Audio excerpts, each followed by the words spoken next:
Stop chasing enlightenment, happiness, awakening. Let it find you. I have a quote for you from the Mind Illuminated. And it says, "What a relief! I let go of all effort and just rested on the sensations of the breath. Immediately, I felt joy spreading over me in waves and then stabilizing. I realized that I didn't have to keep trying so hard. And in that moment, I fully grasped the significance of letting go." This is a crucial step to understand meditation. He's talking about meditation because there's this trend nowadays to talk about letting go, how you let go, and everybody's trying to let go without effort. But the truth is that when you come from a life of effort, even letting go is going to feel like something you have to learn. So this is the irony, right? Because you actually cannot make effort to learn to let go. But in the practice, that's where meditation, that's like this book is showing, and all the books is showing the 10 stages of development of your attention. What you're actually doing is not to try to concentrate. He's talking about focusing on the breath, which is always a really good idea to start with meditation. And this is the irony. You're not trying to actively concentrate on the sensations of the breath. That's what it looks like. That's why close to everyone will understand. That's why you will fail. That's why people get very frustrated with meditation. No, what you're learning to do is to relax your mind. You're just resting. You're choosing to rest the sensations of the nostrils. And then you have to let go of all the thoughts and all the other contradictory impulses that come to you, that are all involuntary and they are not your decision to have these thoughts, right? So you clean up your mind by actually just deciding to rest it in an object. In this case, we're discussing about focusing on the nostrils, the sensations of the breath through the nostrils. And you let go of everything that comes up. Because what will clearly meditation will show you right away is that the harder you try, the more you go astray. It looks like you can get this concentration from school, like, I'm going to try hard to do this and then it will work. Well, it's not going to work with what we're discussing. It's not going to work with happiness. It's not going to work with love. It's not going to work with joy. It's not going to work with being peaceful, living a good life. It's not going to happen because you try hard. And if we think about it, close to everything in our culture tells us exactly the opposite. The survival animal instinct of just try harder. So meditation, probably the most important thing meditation is teaching you is to letting go. So letting go or surrendering is not just giving up to life. That's what I normally think. Oh, if you let go of what these people did to you, if you let go of this situation, you are just giving up, you are just being, you're procrastinating. No. Again, we're not discussing of the idea of just lay on their couch and don't do anything. No, that's not what is meant by meditation. Is something actually very conscious, very aware, very energizing, brings a lot of clarity. And from that clarity, a lot of action comes. And that action normally is just actually find a way of solving all your problems. And that's how externally it looks like you're becoming happier, but just externally.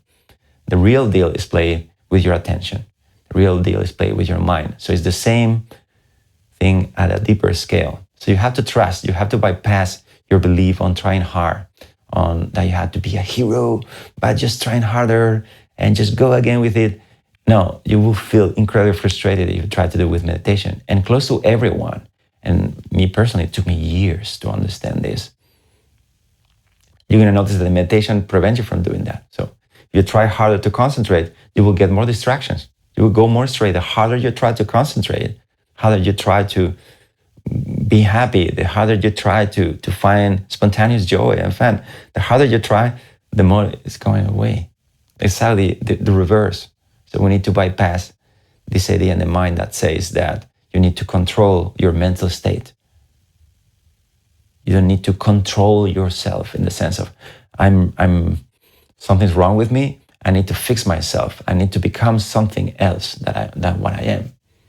This intention to control yourself, and indirectly, of course, to try to control your life, to have more money, to get a better job, to all these things that do it if you have fun with it, if it brings you peace and joy and happiness, why not? If it's a game for you, just do it. But if it makes you feel miserable and it just reminds you over and over again that you are not what you should be in order to rest and be happy, you think you have to get to a point where you have to control your life or control your inner life, your mind, and not be thinking about that. That will sabotage your whole life, your whole happiness.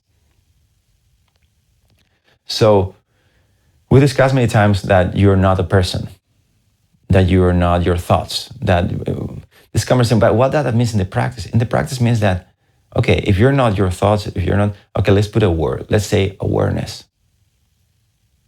If you're awareness, okay, fine. What does awareness do? Awareness actually lets go. Let go of everything. Keeps everything in a state of flow, free flow. So I would say that the most important quality of this state of openness is actually you're letting things happen. You're letting it. You're letting it go. You're letting it be. You let it come. You let it go. So letting it. And that's what your awareness does. So the more you fine-tune from that perspective, the more your life is going to flow. The more you're going to find that spontaneous happiness that when you try to reach it, when you try to control your life, control your mind, and control everything to get it, you fail it. The harder you try to control your life, the deeper you are into misery. So how do you find this clarity? Well, ironically, you find that clarity by resting your mind. So clarity is not something that comes because I thought a lot about it and I realized that I have to move to a different continent and I have to change my job and I have to... No, clarity doesn't come because you over-evaluate the pros and cons of your situation to make other decisions. That only works if you don't care. Then you're impartial and then you can actually have fun with pros and cons. But most of the time you feel you have to take a decision in your life and you're emotionally engaged. Actually, first thing you have to do is to tap in a resting position. Not like, I need to make a decision.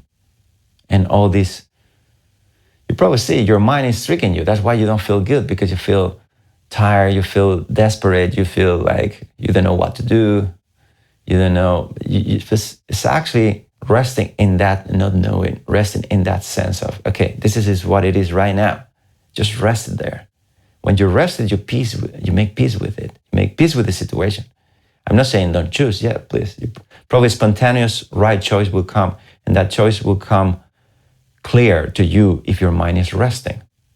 It's not by over-activating a mind that is deluded that you're going to find more clarity and make better choices in your life. It's the opposite. But it takes a bit, this letting go, it takes a bit of a risky leap, right? You're afraid, you're worried, and suddenly you have to just that feels like the last thing to do because everything is telling you should be hyper-focusing to control your life. So it takes a bit of a determination of being really tired. Are you tired?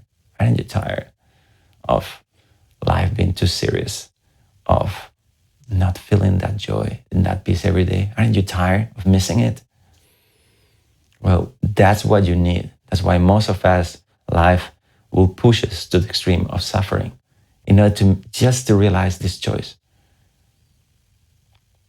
Just give up. Give up on trying hard. Please keep doing the natural thing, the thing that seems to be effortlessly bringing up to you, but don't make it a hard task.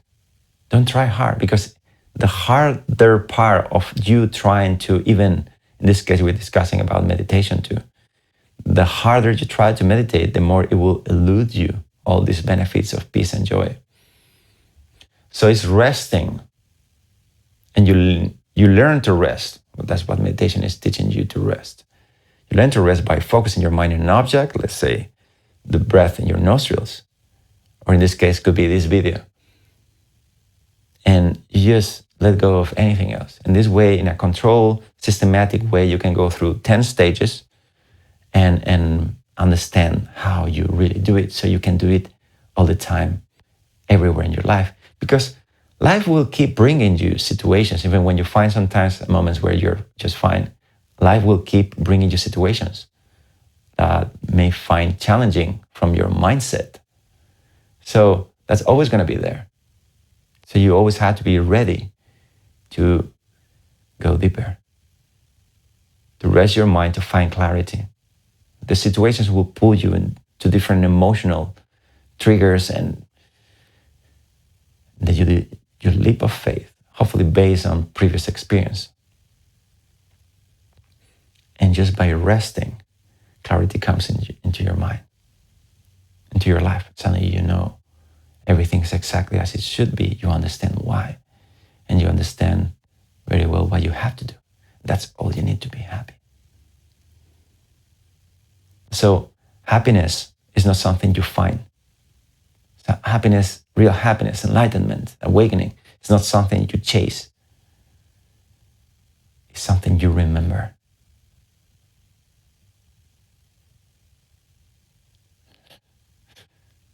And you remember when you stop trying hard. I mean, you can have fun. Please do anything in life. I'm not suggesting you to indulge in passivity or procrastination. That's a huge misunderstanding of meditation. You've been meditating, you will see it's exactly the opposite. It's the most alive moment in your day.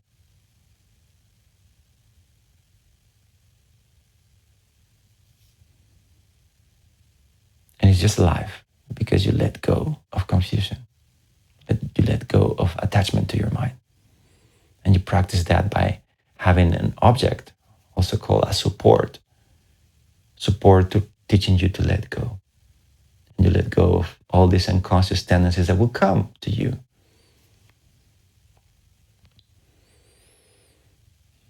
And when all that's clear up, when you clean up,